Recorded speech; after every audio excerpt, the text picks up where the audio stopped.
me and Joey back live for PFL Week 3 with another tournament as we have lightweight and middleweights popping off. Last week was a stinker for me, to say the least. Went 0-3 in the card, probably my worst PFL card since Utah last year, where Clay Collard lost in the main event. But Joey, how'd you do last week? How'd everything go for you? I know the UFC, we definitely scooped up some good money. Look, yeah, PFL, all I'm going to say in one word is yikes. Definitely an off card. If you had a lot of dogs, then you probably got yourself paid the last card. So this is going to be a redemption card. We're going to pick our spots, and we got to get back into the win column because I don't like losing money. I'm a sore loser when I lose money. I don't know about you, but that should be pissing me the fuck off. Yeah, I mean, definitely. I would say just in general for the season, 11 of the 16 fights not going the distance. Entertainment has definitely been 10 out of 10 so far for the PFL, despite all the card changes. But clear angle themes of this card, I feel like, within the matchmaking, with most of the fights staying intact, only a couple of changes. But let's get into this first bout of the night. I believe this is a alternative lightweight bout to start it off here, as we have Robert Watley versus Antonio Caruso. I would say out of all the fights in the card, this is the one I probably did the least amount of research for, but kind of putting context clues together, seeing Robert Watley fight before in CFFC. Antonio Cruz, I mean, let's talk about Tony Cruz here, or Caruso, wherever his name is. Feels like a lot of the UFC influx of talent from Australia, they kind of had like the first pickings of it. So like the ones that were left over, I feel like we saw Luciano a couple of weeks ago. He didn't look really that good. I don't have too much of a high expectation here for Caruso, but I will say though, both of these gentlemen are kind of both seasoned. Like Watley isn't a spring chicken either. Like anybody that's been in CFFC for 8 years it's a pretty long time. He had some of a career resurgence though, winning his last couple of bouts, third round and a fourth round finish. The last one being against Marquez Forrest, who's one of their bigger name prospects in CFFC. So I would have to lean towards Robert Watley, but a better bet for this fight might be when props come out under 2.5. But what are your thoughts and opinions here on this opening lightweight bout here? Yeah, I won't have too much action on this fight, but I do know who Robert Watley is. He's the more well-rounded guy, the better striker.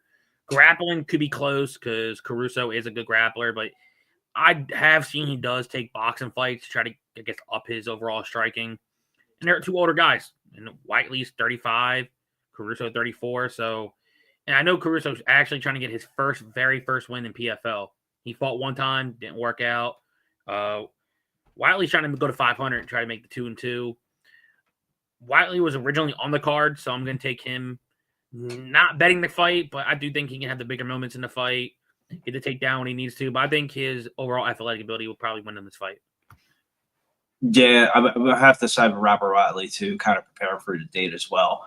We'll be interested to see how the over-unders will come out for that bout. But second bout of the night here, middleweight division as the tournament kicks off with Aaron Jeffrey versus Murad Ramazanov here.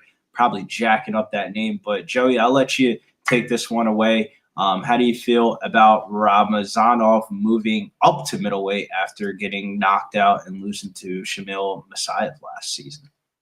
And I do think that's his only 2 losses. And that's the most wild. It's the same fighter, same 2 losses. He's your well-rounded guy. He's a decent striker, but I don't think he's going to want to really strike with Jeffrey at range.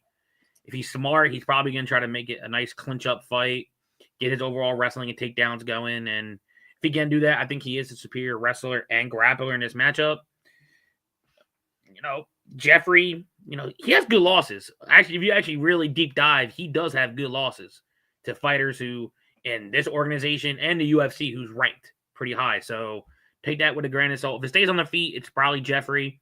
Jeffrey could be a decent dog here, but I'm going Murad. I think his overall takedowns, and everyone's like, oh, but Jeffrey's taller. I think that's actually going to benefit the Russian here. Closing the distance, getting to the hips, and getting takedowns for time control.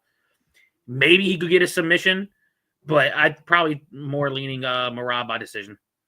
Yeah, Ramazanov was one of their bigger signings last season to the PFL, coming over from one championship and kind of being a part of that Dagestanian crew. The season started off pretty nice with a Starpoli finish, and then I felt like the Shamil Musayev fights kind of exposed his weaknesses. Like, if he isn't able to get the wrestling going, he could definitely get outpointed on the feet, and he kind of lacks just pure evasiveness on the feet, like the lateral movements and stuff that you kind of want to see from a point fighter.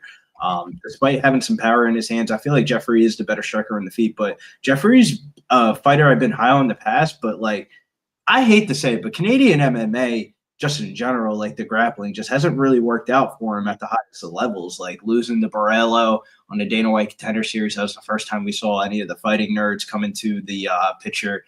The John Salter retirement fight lives in my memory. Not a good memory. It definitely lost some chicken on that fight. A fight that Jeffrey just kind of got out-wrestled.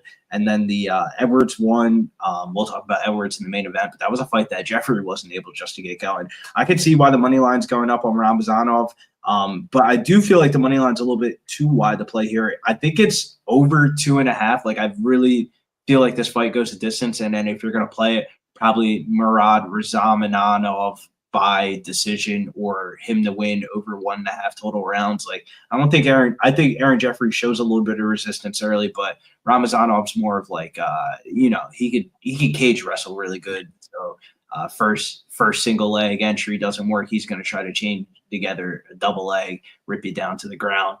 It just so happened he fought another Dagestanian in the playoffs last year that just has just as good of wrestling defense. Shamil Musayev might be one of the best fighters not signed to the UFC, should be in the UFC, but the fight right before he went into free agency, he did some dumb shit. He like punted the person's head, got DQ'd.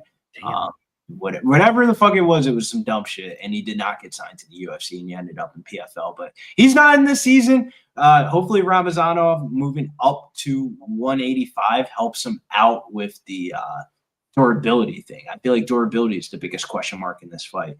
Aaron Jeffrey could definitely find the chin, but if he isn't able to, I think he might get control like the rest of his other losses. But let's get into this next one here. This is one of the fights that I can't believe I'm saying this, but most excited for this season. Brent Primus versus Vinicius Cenci here. Joey, I'll let you take this one away. Cenci's coming in here on short notice, filling in for Alexander Shapley. So Brent Primus getting a little bit of a favor from matchmakers. Before I get the breakdown, I see what's up, TC. I see you in the comments, my boy. Hey, so far our baseball part looking good, man. Both halfway. Let's just cash this shit. Now we got Primus versus Cenci. As you said, since he's taking on short notice, hey, I think he just took it for the opportunity because he's not better anywhere in this fight, personally, from what I've seen. Primus is the vet in this fight. 10-3 in Bellator, 3-1 in PFL. Fought way more experienced guys than Cenci. And I think he can win this by any method. If he wants to make it easy, he could probably get the takedowns with no to zero problem. Get the top pressure, win a control-based decision. Or he might be able to loosen up Cenci on the ground and pound and maybe even find the neck. Cenci's both of his losses actually by submission. So, hey, maybe he does open up a ground and pound, gets a sub. If I could get a prop on it, maybe do sub/decision for Primus. I think that's his main two ways he'll probably win. But if Cenci had any type of actual striking, I'd be like, yeah, probably don't parlay that because Primus overall striking ain't the greatest either. But he's better everywhere. I got no problem parlaying him. It's a piece. It says -650, depending where you book. So, yeah, I got Primus. Yeah, I got Primus too in this one. He's definitely one of the most accomplished Bellator fighters on the roster, historically being a former champion. Even at the age of 40 last season, I thought he looked pretty good, winning the 2 regular season bouts by rear naked choke and then beating Clay Kyler in the playoffs, but ultimately losing to Rabadanov in the championship. I feel like the opponent changes everything in this one. Originally scheduled to fight Alexander Shapley, and since he's also a ground specialist himself, but I feel like just a lower level, less experience. Like looking with inside his record, when he came on the Dana White Contender Series back in 2022, he had fights flagged all over his record for like I would say just rig fights, like just plain and simple. The level of competition was kind of exposing the Sam Patterson fight. A lot of people would say that he won that first round against Sam Patterson, kind of landing some good shots on Sam Patterson, showing Sam Patterson's, I would say, just bad striking defense. And then in the second round, he kind of just like gassed out and got choked out eventually. Then following that fight, he basically took 2 bullshit-ass fights and then a split decision win over a Cameroonian. Like, for Brent Primus, I feel like the potential winner of this matchup of Clay Collard or Alfie Davis has to fire him up, that he can make a run for this. I mean, you never want to look ahead in the next fight, but if this could definitely be a quick night in the office. Like, you see a lot of the times when fighters come back for that second season in the PFL, they kind of know what the system or how many fights they're really taking in one season and stuff like that. And you kind of see a little bit more of an like assertiveness. Like prime example of that would be Liz Carmouche last week. That was kind of like a levels fight, and she went out there and she showed what the levels were in that one. And she might not have taken a punch at all, and she's probably going to, go to the finals again this year. So it's about taking the least amount of damage as you can in these early fights. And Brett Primus could definitely take that to a literal, maybe too much, and just make it this a boring decision, just kind of holding him down. But Vinicius Cenci moving down a weight class here. I believe moving down from 170 where he took the last bout at 155 here. But I think Brent Primus is just better everywhere. This is just like a levels fight. It's minus 650 for a reason. Out of all the favorites on the card, it's the one I would say is the one I feel the most confident.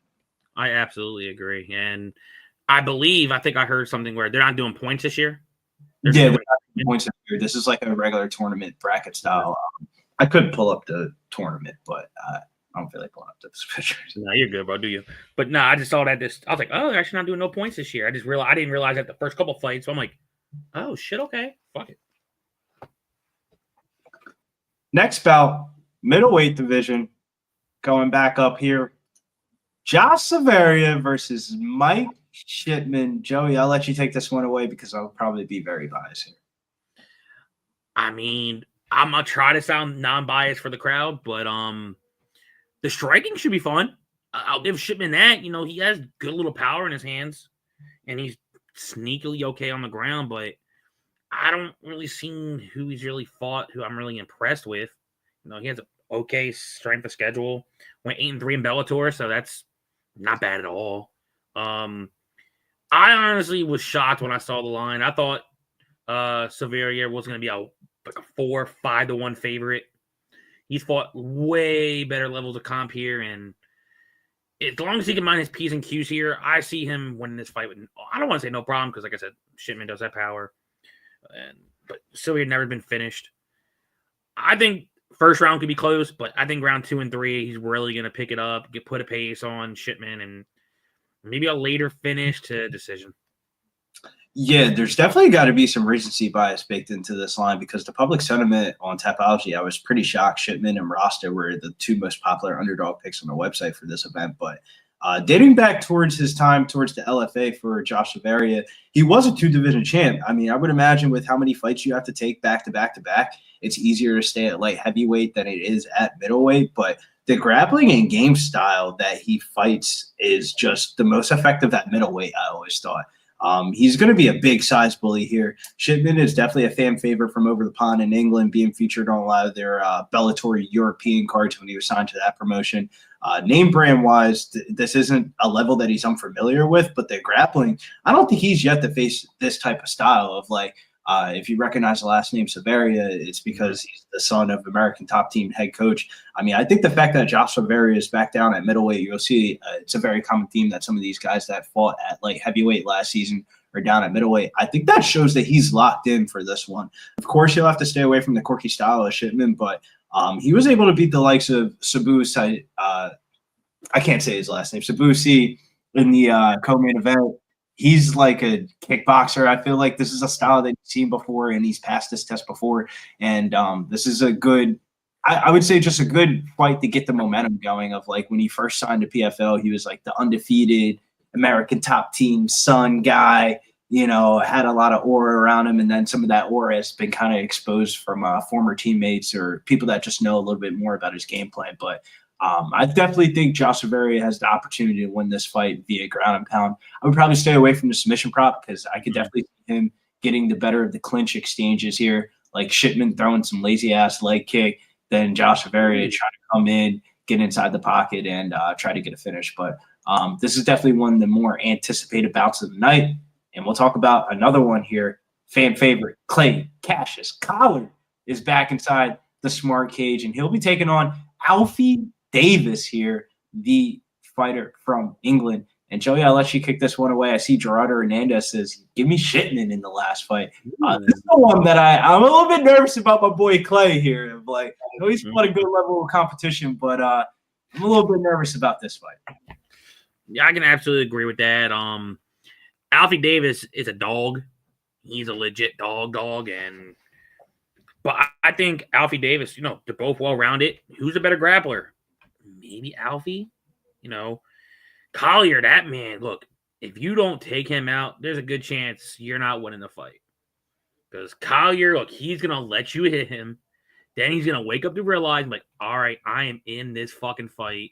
He's going to bite down his mouthpiece, and he's going to throw combination after combination after combination.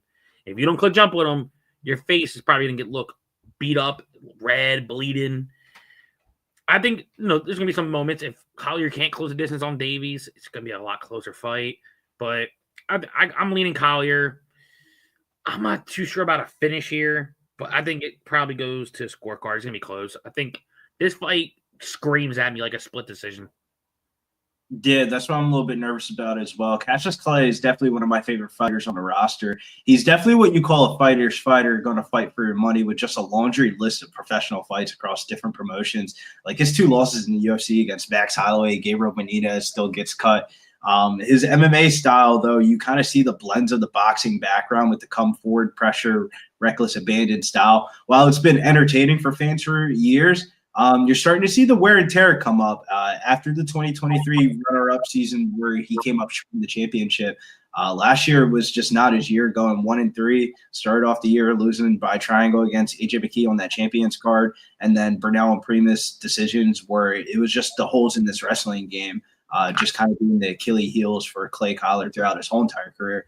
But the Pitbull brother fight is just a classic Clay Collard performance where, if you're just going to stand on the feet, come forward and stand and bang and give Clay the fight that he wants, he's going to definitely be more than live in any of those type of fights. And Alfie Davis is a very good striker himself on the feet, but he has that more of that karate stance type of style, kind of like Wonder Boy-esque. Yep. He can get the potential leg kicks going early here. It could definitely create potential problems for Clay Collard's game plan, but Davis has never been knocked out before in the feet, so I definitely think this one's going all 15 minutes, and it could get a little bit sketchy on the scorecards. I'm going to go with Clay, but I feel a little bit better with a Clay Collard over 1.5, Clay Collard by decision, fight goes the distance here of I think these boys are just going to swing it out on the feet, but there will probably be a feeling out process early.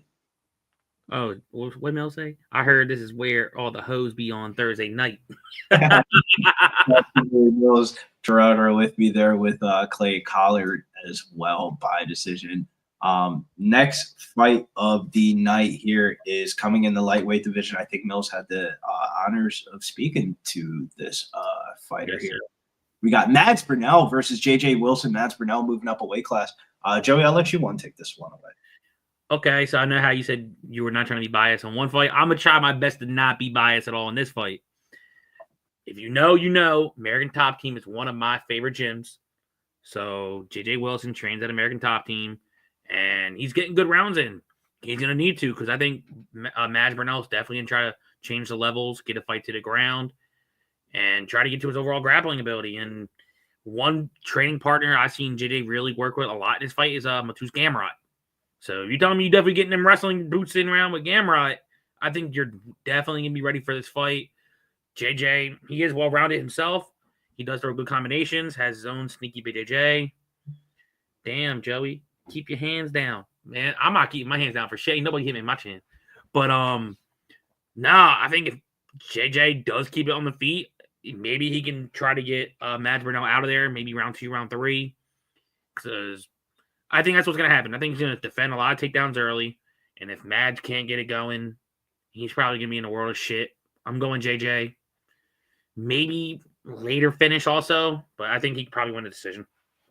Yeah, we've been agreeing a lot tonight, and I kind of agree with you on this one. It's been a while since we've seen JJ Wilson with the whole shutting down of Bellator. And then I believe he got suspended like 2 different times within the last year for steroids. I'm shocked that he's even fighting this fight, but he was one of the better upcoming prospects that fought in the Bellator promotion. Went 9-1.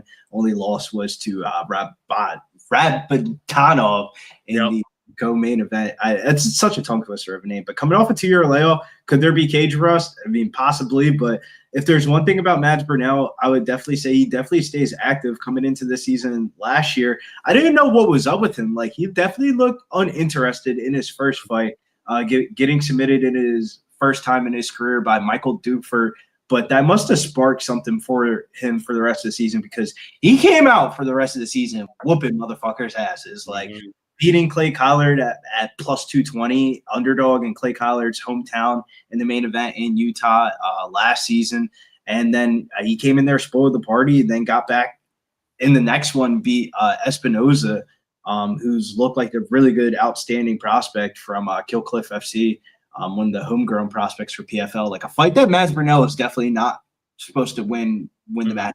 Probably thought of the matchmaking of that fight, but momentum and activity is kind of in the side of Burnell. But I feel like the style of the fight favors JJ Wilson here, as I think he's the better striker on the feet, and he has good enough takedown defense to not get control. Like the last 2 opponents that he's fought was Tokov, the Russian grappler, and then Baranui, probably one of the best submission grapplers from France, just in general. Bellator regular. But when it comes to like the total, both of these guys have gone to the scorecards a bunch. I like fight goes the distance. I like JJ Wilson. I think JJ Wilson's going to get his hand raised by decision. The only thing that scares me a little bit is that 2-year layoff. Before we go on, Gerardo said JJ Wilson parlay. I'm fine. I'm probably going to have him in a parlay. Just stay tuned for that one. Yeah, we'll parlay pieces at the end. Chef says no, Mads, JJ all day. Yeah, I was saying to Joey, I kind of like a JJ Wilson Rabadanov parlay, like minus 132. But the pick I feel the most confident about on this card is really Brent Primus. Like, watching the interviews this week, Brent Primus looks locked the fuck in. Like, this is like he's saying, yeah, me and Rabadanov are running that back in the finals this year, and he has a very easy path of, like, if he wins that fight, he would fight the winner of Clay Collard and Alfie Davis, and Brent Primus is wrestle fucking the shit out of Clay Collard and Alfie Davis. That's just a levels fight of, like, if Primus can get by Cenci, he's probably going to go to the finals this year. But before we get into this future bout of the night, make sure you guys hit the like button if you guys haven't already. Middleweight division, probably the fan favorite fight of the night. Sadibou Sy taking on American Top T's finest, Dalton Rosta. Joey, I'll let you take this one away again and speak about this delight of a fight. We got Sy. Is he moving up or down? He's definitely moving weight classes. I think he moved down because he was a former 205er. Yeah, which is crazy. He went from 170 to lightweight and then back down to middleweight. I don't know what we're going to potentially see, but Joey would take this one away.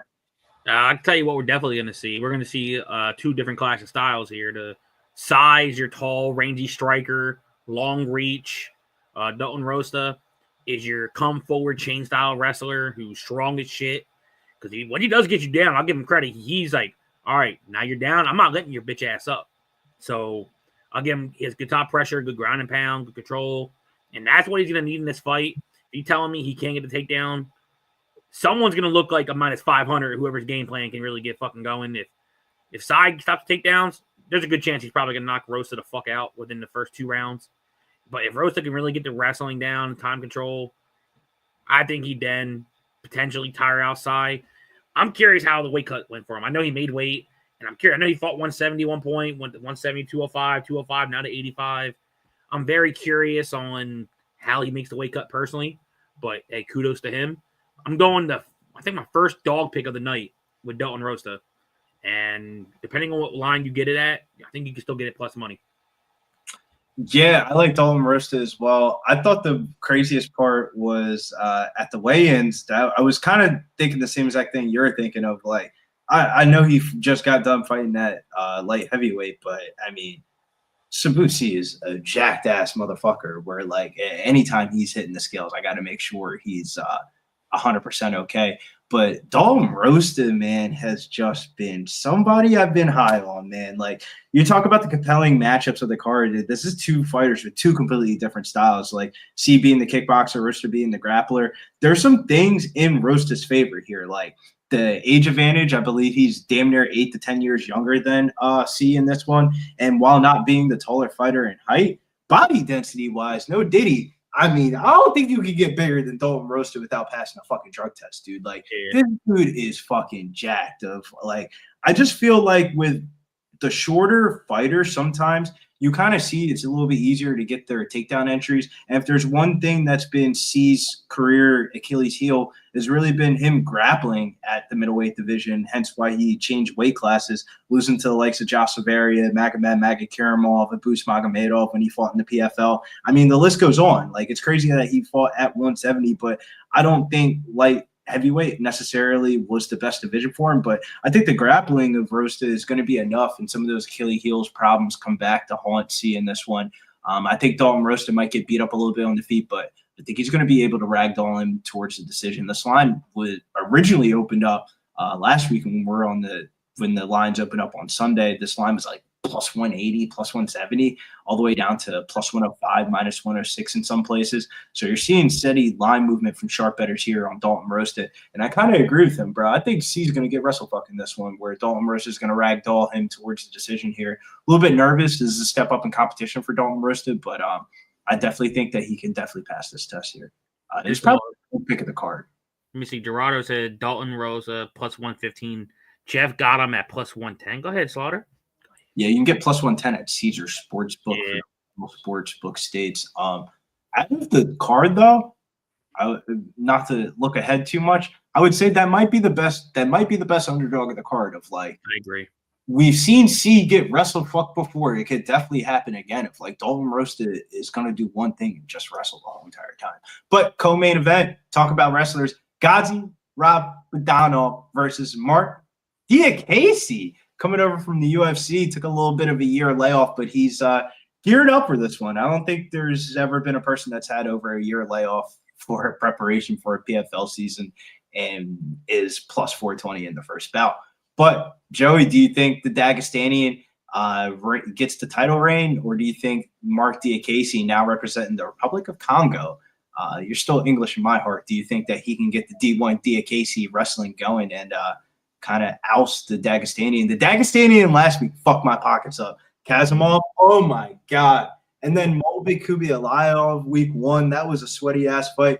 Like, the Daggies haven't been the cash cows as they were in the past, like not as profitable for me. So I don't know if it's a little bit of recency bias baked in for me, but I am a little bit nervous for this one. Before I get into the breakdown, $2 donut from Philip V. What's up, Philip?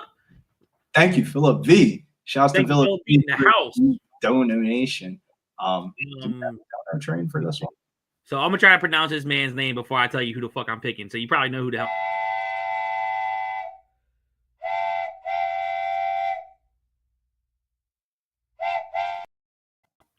That scared the shit out of me. I'm not gonna lie about that.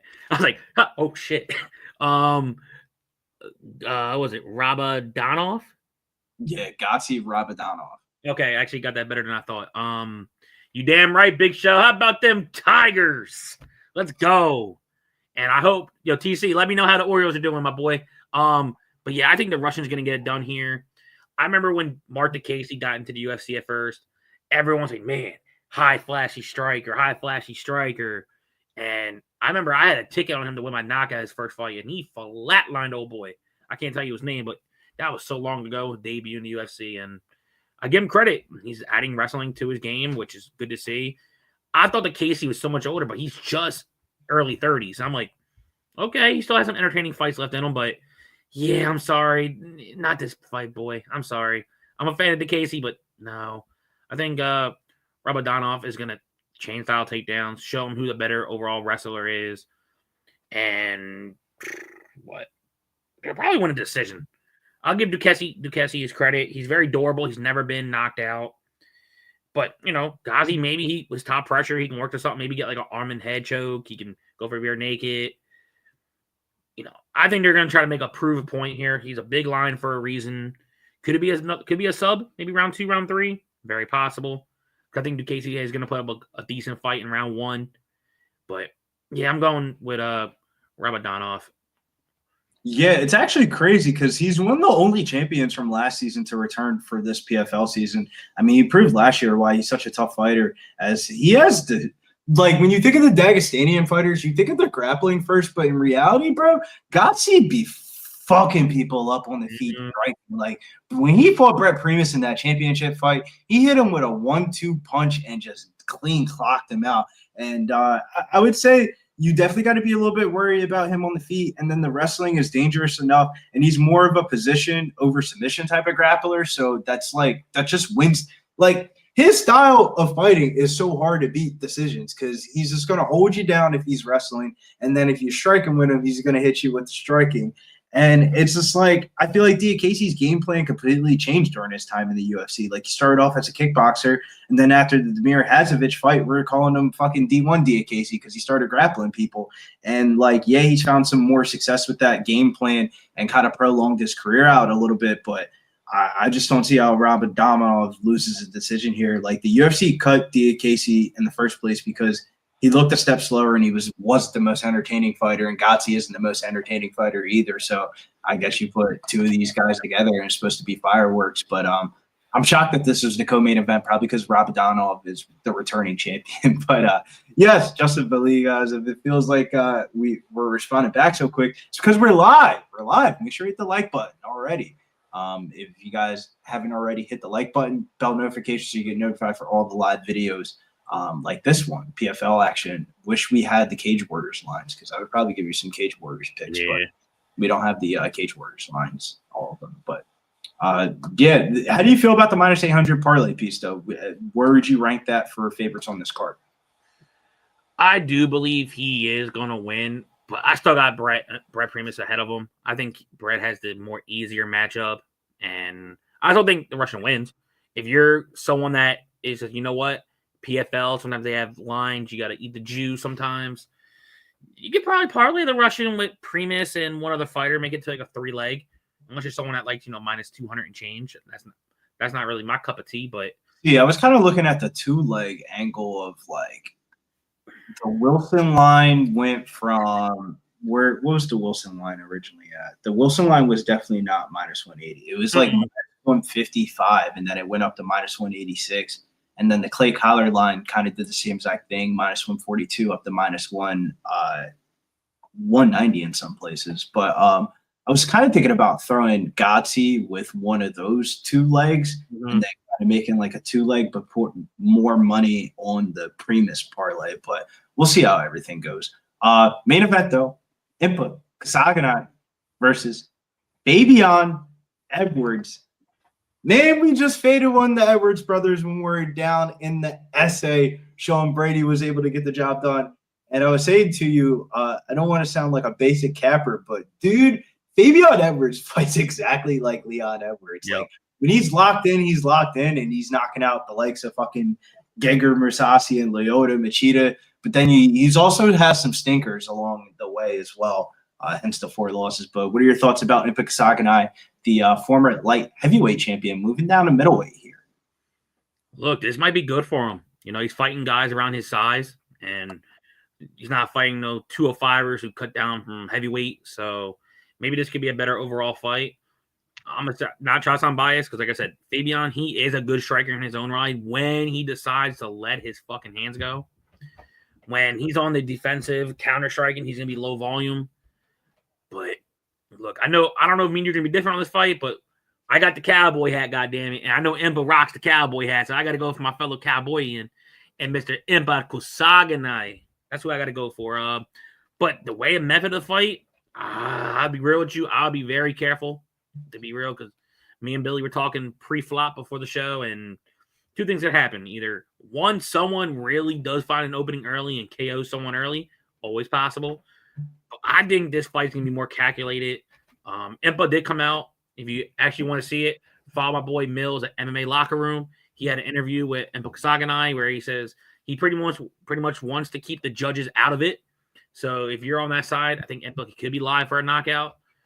I'm picking Impa, but I have a feeling first round could be close. be a little calculated, and then once someone does find their rhythm and range, I think that's the fighter that's going to really start putting it on. I'm going Impa. Shouts to Big Show, says you guys are just going to agree on everything. That's cute. And Jeff said, I guess this isn't live because Billy would say we are live. No. There's something else you missed, what Slaughter said.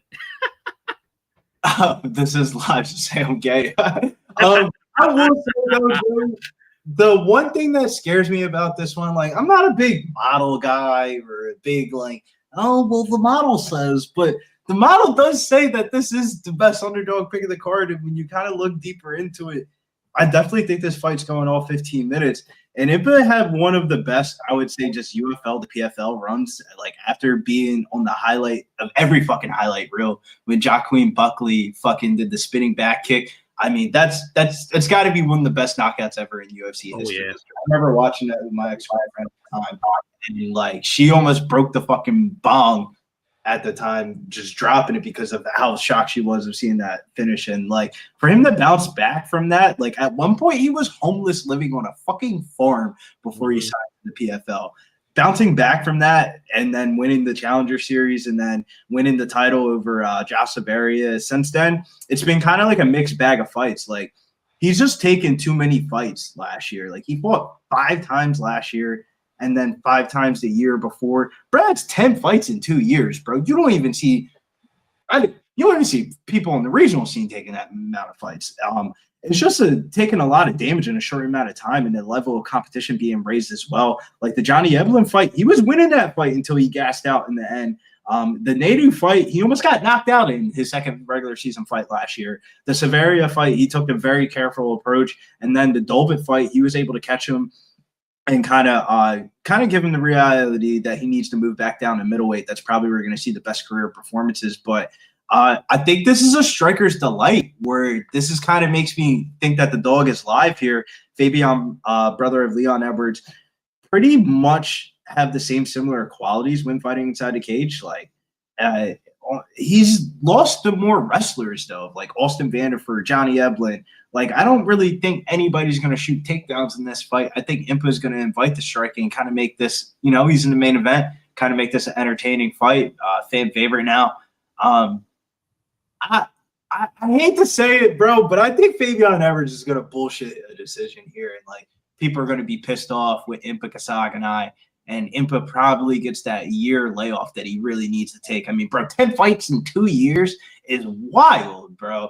I don't think he's going to be too mad as the public will be when he could potentially drop a decision for this one. But I think fight goes the distance is the better bet in this one. As like out of the totals on this card, I feel like this is one of the better totals of the card outside the Aaron Jeffrey and Murad Ramazanov one for like overs for this one. But I think Edwards could definitely be live to win a decision. Like if you bet fight goes the distance and then you bet Fabian Edwards by decision, you won't be too mad at yourself. You'll cash the little time prop parlay and then you get a little bit of a sweat when the judges scorecards get read off here.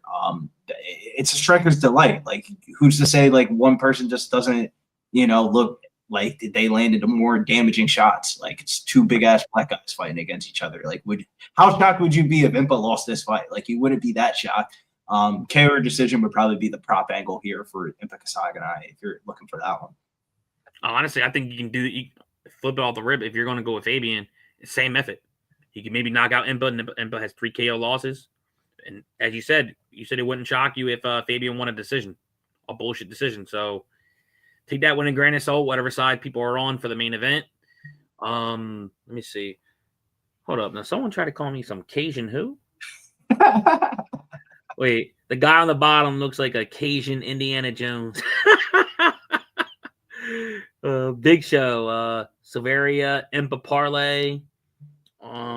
Justin says Silveria has been a disappointment.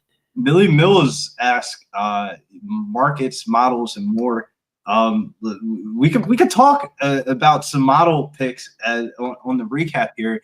The model said that JJ Wilson money line was the best money line of the card, but that doesn't really account for some of the line movement on this fight because this line was 155, now at minus 186.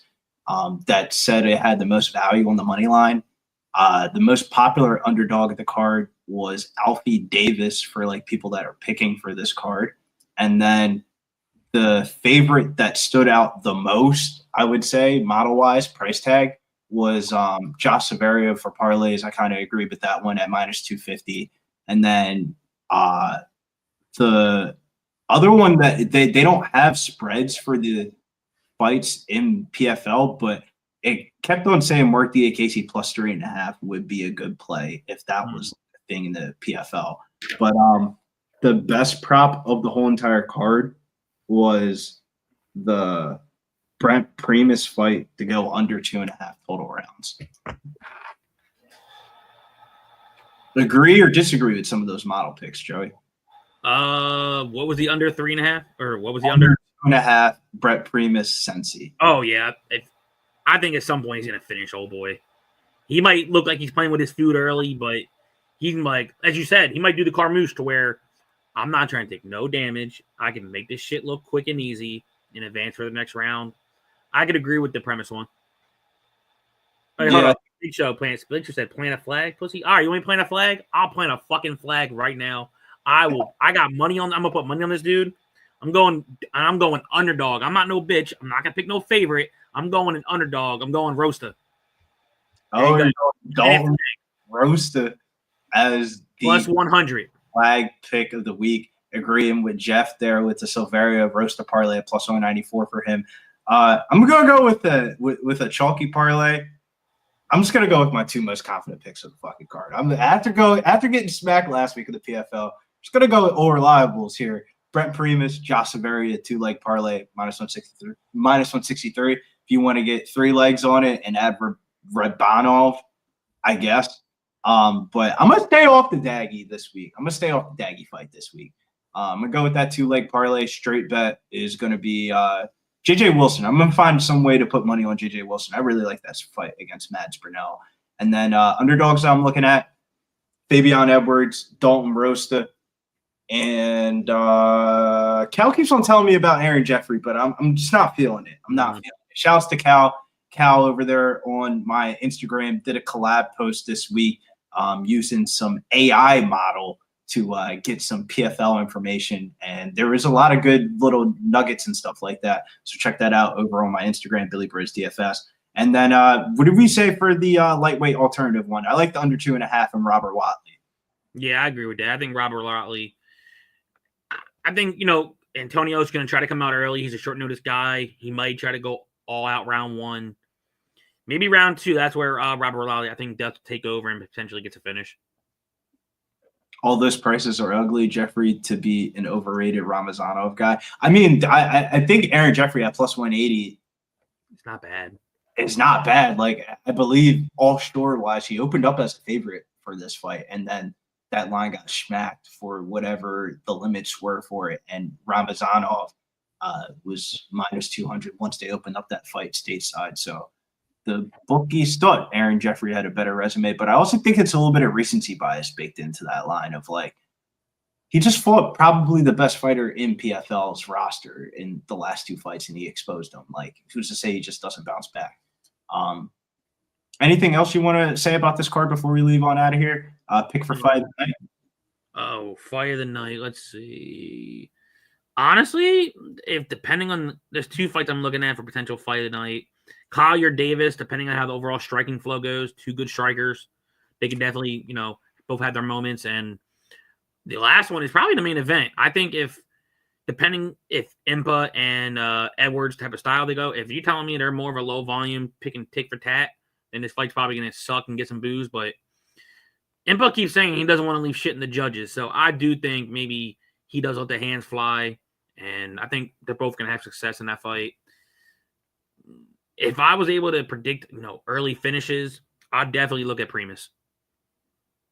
Yeah, I definitely think Primus and the under 2.5 in this fight definitely stand out. Where, like, if Vinicius Cenci did win, I would imagine it'd be some bullshit ass knockout on the feet of like maybe Primus's chin is just gone. But this is probably the biggest swing fight for me of the night is going to be Josh Silveria and Mike Shipman. Where, like, dude, I think I must be tripping of like, dude, Josh Silveria should be -400 in this fight. Bro. Yeah. he should wrestle fuck the shit out of Mike Shipman. I'm shocked that fight opened up minus 220. Like if that fight was minus 225, I would have just bet the bitch straight. But once FanDuel sees a couple people on the different books and shit like that, they're gonna move it up to 250. So you're gonna have to parlay it. But Josh Silveria is gonna be my planted flag fight of the night for me, as I think that one's gonna be the most it's the best odds one wise with Mike Shipman's not a fighter I've been too high on. Bro, you can knock people out and shit like that. But what's his wrestling defense going to look like against a guy like Josh Silveria moving down damn near from light heavyweight? But not to recap the whole entire card again, but just quick little couple of nuggets for you guys at the end of the show. But Joey, where can they find you at? You can find me at Joe DFS Betting.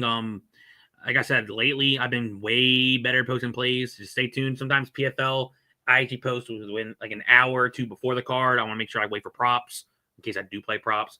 But I will give out the one play I am on at the moment is Rosta Moneyline, a.k.a. the Planet Flag at plus 100. Once the Orioles take care of their business, my 1-2 leg will cash. And then the Tigers are handling theirs. My 2 leg will cash for that. And before that, when that does happen, I want to thank my boy TC. He's the one that convinced me to bet baseball today. And so far, so good. Knock on wood. I'm not fucking jinxing shit. They're still bottom of the 7th with the Tigers. I'm jinxing it. But hey,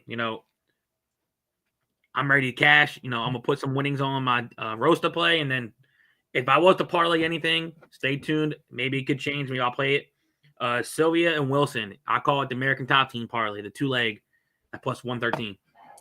I like it. Parlay I'm going to give out is Brett Primus and Josh Silveria, odd shot between the books.